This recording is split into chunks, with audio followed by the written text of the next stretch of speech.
दोस्तों, जो पिछला वीडियो था हमारा, उस पे जिस तरह से आप लोगों ने प्यार दिया, लाइक्स दिया है और जिस तरह से आप लोगों ने हमारा साथ बना के रखा है, हमारे चैनल पे बने हुए हैं, उसके लिए आप लोगों का बहुत बहुत तहे दिल से स्वागत है। और आप लोगों से आग्रह है, इसी तरह से अपना प्यार और अपना साथ हमारे इस चैनल पे, आपके इस प्यारे चैनल पे बनाए रहें, ताकि हम जो हमारा जो ये जर्नी है, जो शुरू हुआ है, और उस जर्नी का मकसद क्या है, एज आई ऑलवेज सेज, आपकी सफलता को प्राप्त करना, आपके सक्सेस को प्राप्त करना, उसको अचीव करने में हम सक्सेस ज़रूर होंगे, हमें वो मंज़िल ज़रूर मिलेगी। तो दोस्तों, जो हमारा क्लासेस स्टार्ट हुआ था पॉलिटी एंड द कॉन्स्टिट्यूशन का, उसमें हमने 1833 और 1853 तक का एक्ट हमने देख लिया था। आज 3 एक्ट हम देखेंगे इस पर्टिकुलर क्लास में। 1850 जो गवर्नमेंट ऑफ इंडिया एक्ट है, 1858 जिसे एक्ट ऑफ गुड गवर्नेंस भी कहते हैं, जो सिपाही विद्रोह के बाद आया था। उसके अलावा 1861 का इंडियन काउंसिल एक्ट देखेंगे और 1892 का इंडियन काउंसिल एक्ट देखेंगे। 3 चीज़ों को देखेंगे। उसके बाद अगर हमें थोड़ा वक्त मिला तो जो क्वेश्चंस मैंने आप लोगों के लिए ऑब्जेक्टिव और सब्जेक्टिव दोनों ही तरह के क्वेश्चन कम्युनिटी पोस्ट में डाले हुए हैं, और आप लोगों से विनम्र आग्रह है, बहुत ही एक हम्बल रिक्वेस्ट है कि प्लीज़ उन क्वेश्चंस को जाकर अटैम्प्ट करें। दोस्तों, पढ़ने का फ़ायदा तब तक नहीं मिलेगा जब तक आप क्वेश्चंस को अटैम्प्ट नहीं करेंगे, जो भी उस पर्टिकुलर सेक्शन से जो आपने पढ़ा है उससे बना हो, क्योंकि गलतियों से ही आदमी सीखता है। ये ऐसे ह्यूमन नेचर।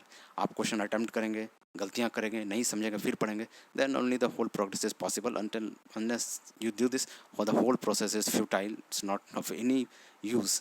तो प्लीज़ उन क्वेश्चंस को अटैम्प्ट करें, और as I always say be communicative, questions का आंसर लिखें, बात करें, जो भी समस्याएं हैं उसको सॉल्व करने की पूरी कोशिश की जाएगी। पहले आप समस्याएं बताएं तो, और इस तरह से अपना चैनल पे साथ बनाए रखें। तो दोस्तों, बिना देरी किए हम ये आज की क्लास शुरू करते हैं। तो आज की जो क्लास है वो मैंने बताया कि 3 एक्ट को हम देखेंगे दोस्तों। तो हम जो 1857 का महान सिपाही विद्रोह था, उसने ब्रिटिश सरकार की नींवों को हिला दिया था। और एक हम लोग पढ़ते होंगे एंटी इनकम्बेंसी फैक्टर, जब भी चुनाव आता है उसमें क्या होता है कि जो जनता के शासन से परेशान रहती है, जनरली जनता उसके शासन को बदल देती है। ये आज के आधुनिक मॉडर्न टाइम्स में हमारे और आपके समय में होता है। उस वक्त ये चीज़ें जो थी, ब्रिटिश क्राउन को लगा कि भाई अगर जनता इतनी नाराज़ है भारत की, तो कहीं ना कहीं हमें तो शासन तो करना है उन पर, बट कहीं ना कहीं हमें उनका आई वॉश तो करना ही होगा। तो उन्होंने क्या किया कि जो क्या क्या लोगों को कहा कि भैया अगर आप कंपनी के रूल से परेशान हैं तो हम कंपनी के रूल को एबॉलिश कर देते हैं, उनके द्वारा जो भी बनाई संस्थाएं थी, जो भी सिस्टम थे, हम उसको ख़त्म कर देते हैं और आपके लिए एक नया सिस्टम लेके आते हैं, and we will just come forward to govern you, and your culprit, the company, will be removed from the governance. But ये just एक आईवाज था ब्रिटिश संस्था का। This is the way things were done by them, and that's why this particular act was named as Act of Good Governance, that is written over here. तो वही को हम Act of Good Governance करते हैं government India of 1858 में। तो अब हम इसमें देखते हैं कि मोटी मोटी क्या क्या चीज़ें थी, तभी हम धीरे धीरे इसको लेके आगे बढ़ते हैं। पहली चीज़ तो ये कि गवर्नमेंट ऑफ इंडिया एक्ट 1858 में आई थी। दूसरी ये कि इसे एक्ट ऑफ गुड गवर्नेंस कहा जाता है। क्यों कहा जाता है कि भैया क्राउन ने कहा कंपनी के रूल से आप परेशान थे, कंपनी जा रही है, हम आ रहे हैं, और जो जो कंपनी ने सिस्टम किया था हम उसको एबॉलिश करते हैं। जिसमें सबसे पहले थी कि एक तो end of company rule and transfer power to the crown, power ने अपने ऊपर ट्रांसफ़र करा लिया पावर को। दूसरा था कि गवर्नर जनरल, जो कि काफ़ी ज़्यादा एक विवादास्पद नाम हो गया था, क्योंकि सारे शासन तो इन्हीं के नाम से होते थे, करती थी क्राउन कंपनी के माध्यम से, बट भैया एक गवर्नर जनरल बोलने का हो गया था, तो उसका नाम बदल के एक वाइसराय कर दिया गया।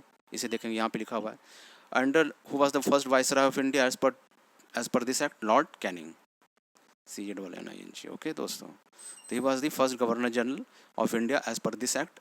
एंड ऑल्सो, और इसके बाद से जो ये वाइसराय है, ये नॉमेनक्लेचर चेंज नहीं हुआ और ये इसी तरह से बनी रही। तो आप देखेंगे चीज़ें कैसे बनी हैं। Governor of Bengal Robert Clive, फिर governor general of Bengal Warren Hasting, फिर गवर्नर जनरल ऑफ बंगाल से governor general of India William Bentinck, और गवर्नर जनरल ऑफ इंडिया से फिर हम देखेंगे कि ये हो गया viceroy of India Lord Canning. ठीक है दोस्तों। उसके अलावा जो एक और इम्पॉर्टेंट चीज़ हुई, हालांकि इम्पॉर्टेंट तो सारे ही हैं, तो जो एक चीज़ थी कि सेक्रेटरी ऑफ स्टेट का एक पद सृजित किया गया ब्रिटिश पार्लियामेंट में। जो ब्रिटिश पार्लियामेंट में a new post was formed in British parliament known as secretary of state, and his particular member he is British parliament representative. जो ब्रिटिश पार्लियामेंट था उसका एक रिप्रेजेंटेटिव होता था, उसका एक मेंबर होता था ब्रिटिश पार्लियामेंट का, और इसका काम था ब्रिटिश जो इंडियन अफेयर्स को देखना। तो हम इसे कह सकते हैं भारतीय मामलों का मंत्री, minister of Indian affairs, who was known as secretary of state. और इस सेक्रेटरी ऑफ स्टेट को असिस्ट करने के लिए 15 लोगों की संस्थाएं बनाई गई। 15 member council was form to assist secretary of state. ठीक है दोस्तों। और this secretary of state was assisted by 15 member council, और ये अपने जो ऑर्डर्स थे वो पास करते थे लॉर्ड कैनिंग, जो वाइसराय होते थे। तो इसको इस तरह से देखेंगे कि सबसे ऊपर हो जाता था सेक्रेटरी ऑफ स्टेट, उसके नीचे 15 मेंबर्स काउंसिल।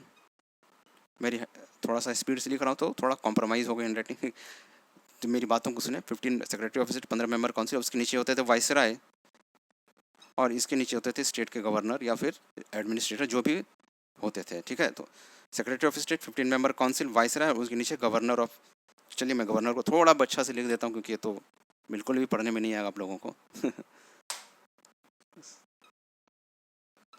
और जो भी स्थानीय निकाय में जो भी क्राउन के रिप्रेजेंटेटिव होते थे, ठीक है। ये चीज़ें तो यहाँ तक हो गई, ठीक है। और उसके अलावा देखेंगे बोर्ड ऑफ कंट्रोल और कोर्ट ऑफ डायरेक्टर जो 1784 के पिट्स ऑफ इंडिया एक्ट में बना था, that was abolished, it was gone. और ये तो होना ही था क्योंकि क्राउन को ये बताना था कि जो कंपनी के रूल के जो भी चीज़ें हैं वो तो भैया मैं ख़त्म कर रहा हूँ। तो board of control and court of director abolished, secretary of state was new post was formed, उसको असिस्ट करने के लिए 15 मेंबर की संस्था, उसके नीचे वाइसराय। ये सारी चीज़ें लिखी हुई हैं, आप इन्हें देख लेंगे। और हाँ, एक स्क्रीनशॉट ले लें, मैं साइड हटना भूल गया, 1 मिनट के लिए मैं ले रहा हूँ, आप स्क्रीनशॉट लेंगे वरना सारे तो रंग ही जाएंगे। आई होप आपने स्क्रीनशॉट ले लिया होगा। और इसे अगर स्क्रीनशॉट नहीं भी लिया है तो मैं इसे कम्युनिटी पोस्ट में डाल ही देता हूँ। मैं उसे डाल दूंगा तो आपको कुछ ज़्यादा टेंशन स्ट्रेस लेने की ज़रूरत नहीं है। और ये चीज़ें हैं।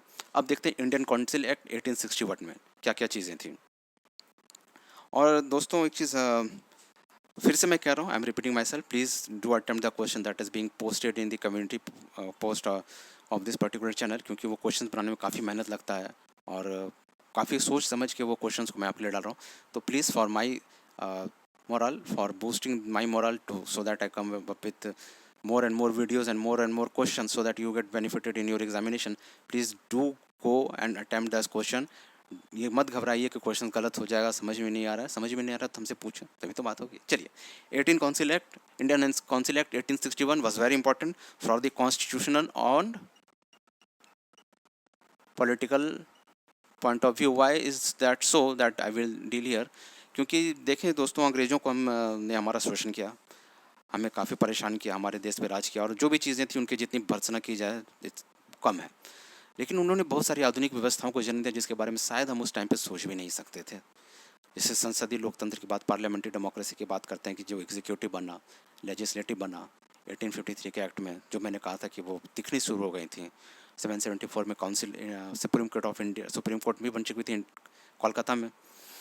और ये व्यवस्थाओं को जो जन्म निसंदेह अंग्रेजों ने दिया था। 1861 में भी आप देखेंगे बहुत सारी ऐसी व्यवस्थाओं का जन्म हुआ जो आज भी उसका रिफ्लेक्शन हम देखेंगे। और वो कैसे, वो अब हम इस एक्ट्स में देखेंगे। अब ये देखते हैं कि जो लॉ मेकिंग प्रोसेस था उसमें इंडियन को शामिल किया गया, ठीक है। देखिए, inclusion of Indian representative in law making process, और कैसे कैसे ये चीज़ें हुई, शेप हुई, वो हम आगे देखते हैं।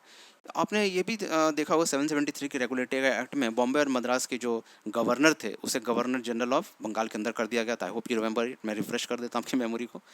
और 1853 में भी आपने देखा होगा कि जो गवर्नर और जो लेजिस्लेटिव पावर थी बॉम्बे मद्रास की, उसे भी ख़त्म कर दिया गया। अब पूरी तरह से उन्हें गवर्नर जनरल ऑफ इंडिया के अंदर कर दिया गया 1833 के एक्ट के अनुसार। वेरी गुड, आप समझ गए। ठीक है, वहाँ पे सेंट्रलाइजेशन, और इससे रिलेटेड मैंने क्वेश्चंस भी डाली हुई है आप लोगों को कि जो 773 के रेगुलेटरी एक्ट में जो सेंट्रलाइजेशन की प्रवृत्तियाँ शुरू हुई थी वो 1833 के एक्ट में क्लाइमैक्स पर पहुँच गई थी। I have written it in that form, मैंने हिंदी बोल दिया, आप इंग्लिश में देख लेंगे उसे।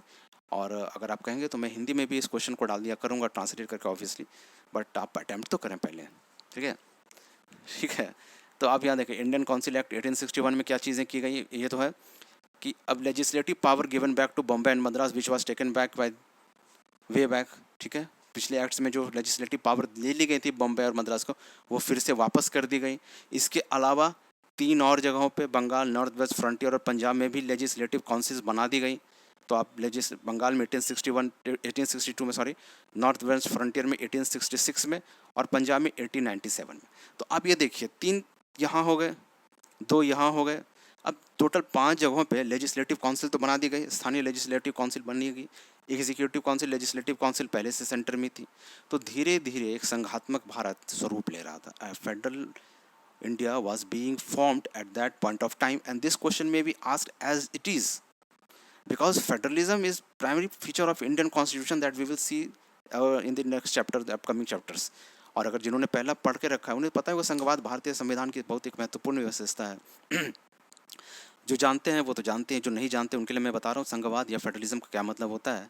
कि जो शक्तियाँ हैं, जो पावर्स हैं स्टेट और सेंटर के बीच में, और सेंटर और स्टेट के नीचे भी अगर कोई लोकल रिप्रेजेंटेटिव है जैसे हमारे पंचायत से, सबके बीच में शक्तियों का समान वितरण होता है।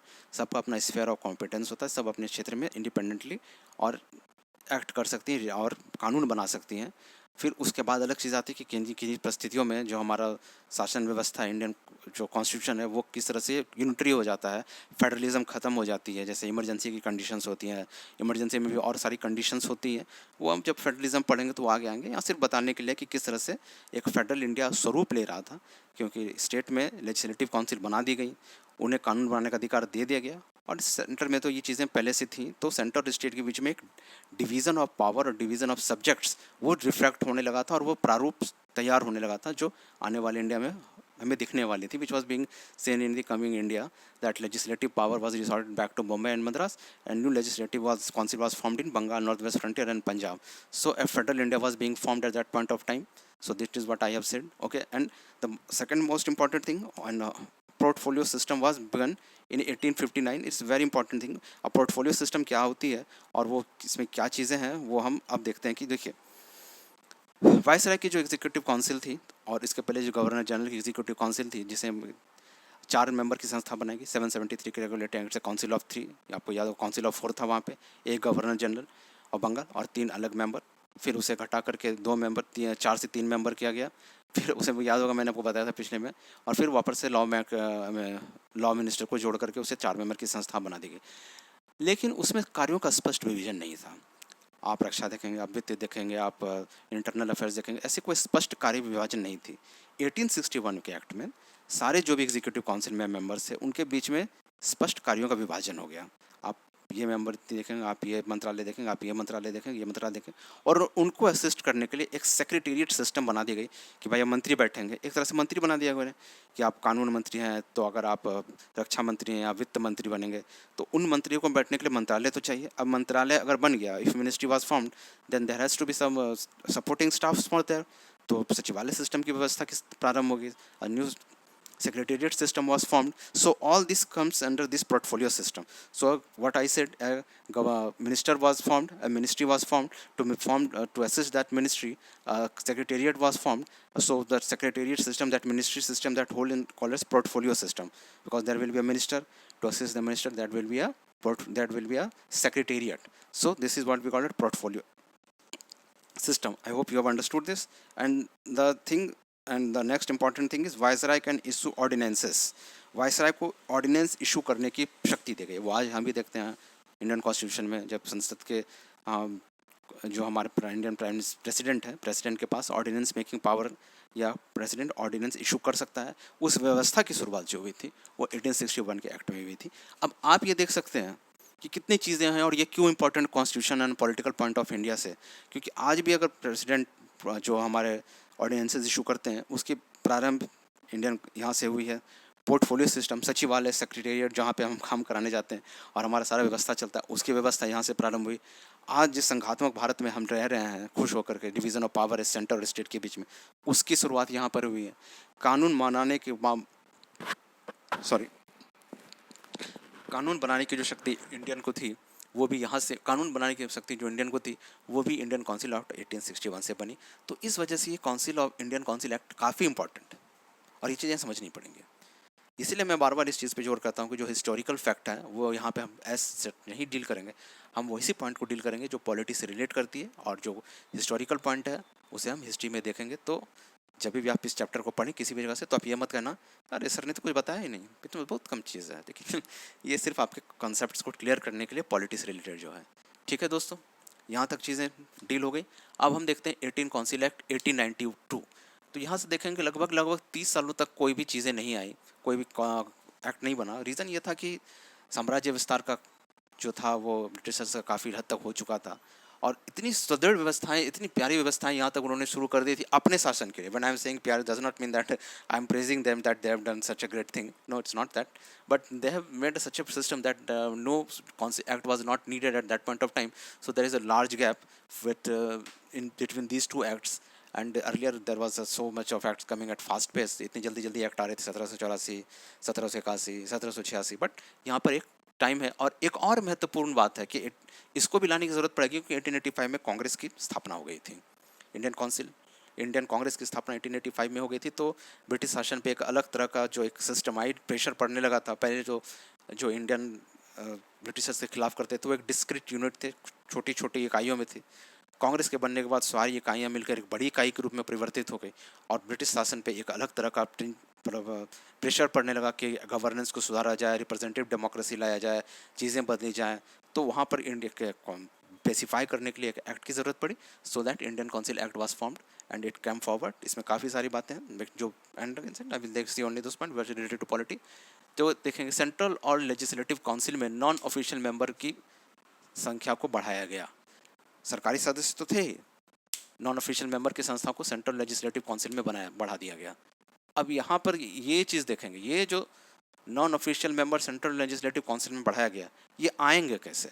उनके लिए limited and indirect provisions of election and central provincial non official member को चुन करने के लिए limited and indirect provisions of election for the central and provincial councils non official member.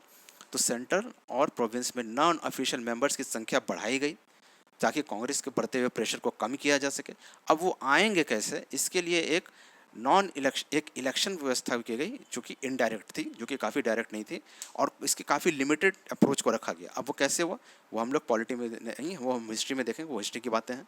लेकिन यहाँ पे सिर्फ इतनी चीज़ें समझने के लिए कि लिमिटेड और इनडायरेक्ट प्रोविज़न इलेक्शन का किया गया ताकि उन लोगों को जो नॉन ऑफिशियल मेंबर्स हैं उनकी संख्या को सेंट्रल और एग्जीक्यूटिव सेंटर में और लेजिस्लेटिव काउंसिल ऑफ स्टेट में बढ़ाया जा सके. ठीक है.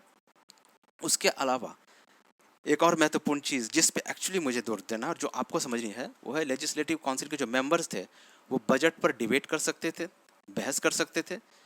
सिर्फ बहस कर सकते थे, वोट नहीं कर सकते थे, उसको कैंसिल आउट नहीं करा सकते थे. बट एक व्यवस्था को जन्म दिया गया कि अब आपको अगर बजट में कोई प्रॉब्लम है, बजट पे कोई आपत्ति है तो you can go on a debate.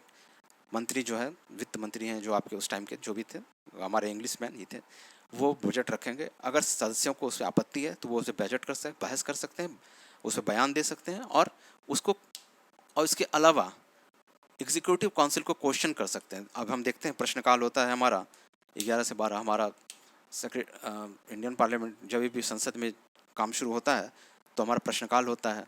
उसी प्रश्नकाल की शुरुआत हम कह सकते हैं कि यहाँ से हुई थी. They can question the executive council about their act and laws made by them और whatever act they have done in their capacity. तो एक चीज़, दो चीज़ें देखेंगे दोस्तों कि बजट पे डिबेट करने की शक्ति और एग्जीक्यूटिव काउंसिल को क्वेश्चन करने की शक्ति इंडियन काउंसिल ऑफ 1892 से दी गई. अब उसका रिफ्लेक्शन तो आज भी हमें मिलता है प्रश्नकाल के दौरान. और आज भी हम देखते हैं कि जो लेजिस्लेटिव है वो एग्जीक्यूटिव को कंट्रोल करती है, एग्जीक्यूटिव से क्वेश्चन करती है, और जो एग्जीक्यूटिव है वो लेजिस्लेटिव के टुवर्ड्स रिस्पॉन्सिबल होते हैं. They are answerable to the legislative combinedly. तो ये सारी व्यवस्थाएं जो हैं यहाँ से शुरू हुई.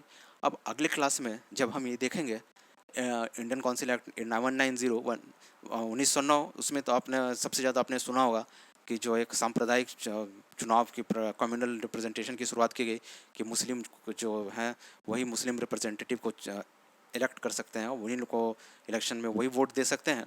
इसके ये तो एक चीज़ें हैं, कम्युनल रिप्रेजेंटेशन तो वहाँ से शुरू हुआ. वो जब हम स्टार्ट करेंगे तो हम आपको बताएंगे. लेकिन जो उससे भी इंपॉर्टेंट वो मैं अभी यहाँ पे इसलिए आपको बता रहा हूँ क्योंकि there is a continuity, but we will deal it in different class. That यहाँ पे आपको डिबेट करने की, बजट के ऊपर डिबेट करने की और क्वेश्चन करने की यहाँ पर छूट दे के मेंबर को ये अलाउ किया गया, उन्हें अधिकार दिया गया. 1909 एक्ट में उन्हें बजट पर संकल्प करने का, बजट पर क्वेश्चन करने का और क्रॉस क्वेश्चन करने का, सबसे इंपॉर्टेंट क्रॉस क्वेश्चन करने का भी अधिकार उन्हें दिया गया कि अगर मंत्री बयान दे रहा है, आप उसे संतुष्ट नहीं है, आप उससे क्रॉस क्वेश्चंस कर सकते हैं. अगर बजट से सब आप संतुष्ट नहीं है तो बजट को संकल्प रख सकते हैं, बजट पे बातें रख सकते हैं. तो ये कब हुआ? 1909 में, इसमें नहीं. बट मैंने आपको यहाँ क्यों बताया? क्योंकि ये कंटिन्यूटी में है. तो हम अभी फ़िलहाल इतनी चीज़ें, इन तीनों एक्ट को हम याद रखेंगे, इन तीनों चीज़ों को पढ़ें, इन तीनों चीज़ों को समझें और again I am saying humbly questions को अटेम्प्ट करें और इसके आगे की जो बात है वो हम आगे आपके नेक्स्ट क्लासेस में देखेंगे। उसमें मैं इसलिए इसको कट शॉर्ट कर रहा हूँ कि जो एक्ट ऑफ 1901 है, एक्ट ऑफ 191 है, जो हमारा 1909 का एक्ट है, 1919 का एक्ट है, 1935 का एक्ट है, 1947 का एक्ट है, ये चारों हैं वो काफ़ी बड़े बड़े हैं, थोड़ा वक्त लगेगा। अगर हम उन्हें कंटिन्यूटी में नहीं कर पाए तो फिर चीज़ें समझ में नहीं आएंगी, इसलिए मैं उन एक्ट्स को कंटिन्यूटी में करता हूँ जो एक दूसरे से मेल खाते हुए रहती हैं। तो दोस्तों, इस वीडियो को यहीं समाप्त करते हैं और उम्मीद करते हैं कि आपकी प्रिपरेशन अच्छी चल रही होगी। बस इसी तरह से करते हैं, वीडियोस लगातार आते रहेंगे। समय मिलने के साथ साथ मैं और भी सब्जेक्ट्स को आपके सामने लाता रहूँगा। आपसे बस यही एक विनम्र निवेदन है। This just a humble request to you that do participate in the question, do participate in the comment and just make your presence filled in the group. Okay, thank you and thank you दोस्तों। और इस video को यहाँ तक देखने के लिए बहुत बहुत धन्यवाद। Okay, and thank you very much for listening me so patiently so long. I wish you best of luck for your future coming examination. Thanks and best of luck for exam. Thank you.